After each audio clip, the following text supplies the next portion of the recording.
As ISIS terrorizes the Middle East and the list of global threats plaguing the world grows, is U.S. intelligence doing enough to combat these threats and spotting them?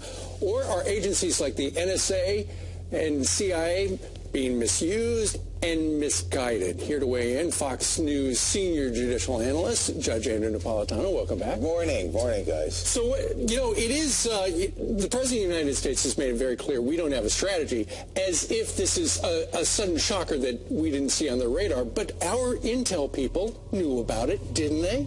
Well, either they did or they didn't. And if they did, they can't claim surprise. And if they didn't, it's because they've dispatched 60,000 agents to spy on Americans in the United States of America instead of on these monsters, right, as they started to acquire more wealth and more of our former military equipment and more geographical area in the Middle East. So for the government to say, oh, all of a sudden ISIS is here, either the government's not doing its job or the government is lying to us. Where'd you get those numbers from, Judge?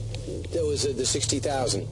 That's from the 60,000 is from your friend Edward Snowden. So he's the one who released this. Yes. Now, do you believe that those orders came from the White House, or is this the NSA going rogue?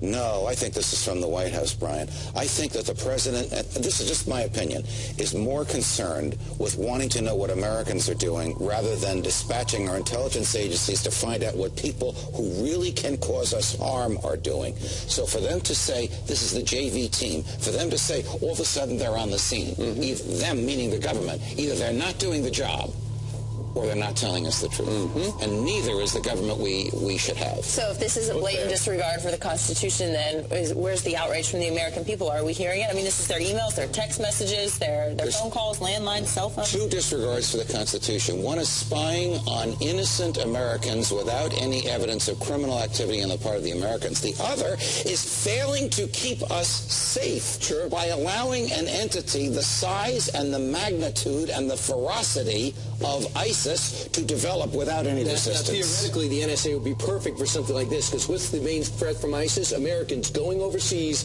and coming back. So are they a terror threat when they go over and fight for ISIS and say, hey, okay, I want to come back to North Carolina or Florida? If we're monitoring that situation because we have a suspicion that they could have terror intentions, then the NSA would be doing its job. Look, if somebody goes over to ISIS and fights against the Iraqi government. And by the way, that's not a crime to fight against the against the Iraqi government. It's insane. And then they want to come back?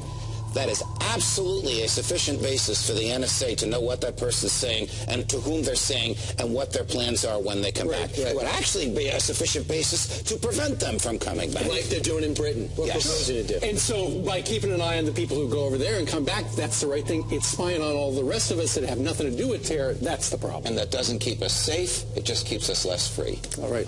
Judge Napolitano back on the How's that for an eye-opener the day after Labor Day? Great. Ready to go. All right. Thanks, Judge.